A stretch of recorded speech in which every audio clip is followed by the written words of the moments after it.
Okay, na amoy ni ang aton nga na harvest nga kalabasa no. Tistingan tabi ko na pila ka kilo ang iya sini nga bugat no. Ben tistingan naton. Kilo naton. Ber. Tistingan naton bugat. Maari kilo niya oh. 4.3 no. 4.3 ang iyang kwan bugat no.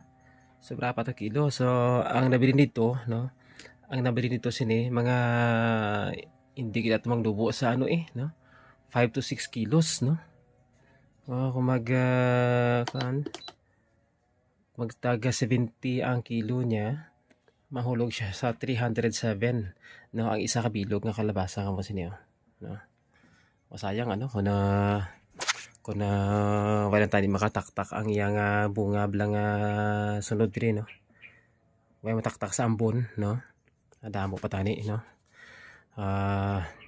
Kag mas ano no, mas mabugat ang bunga sa kalabasa kon gulang gid siya bala no kumpara sa alang-alang pa iya gulang no ng linghod pang iyang mga liso pagkatapos i-harvest mo siya kung kinuon mo siya mag-an siya kumpara sa amo sini no kagulang-gulang na kanya bugat no nang mabisan ang iya panit no hindi mo na makusi hindi mo na masang kusi kita makatiganon no ini siya pwede mo na siya nga binion no?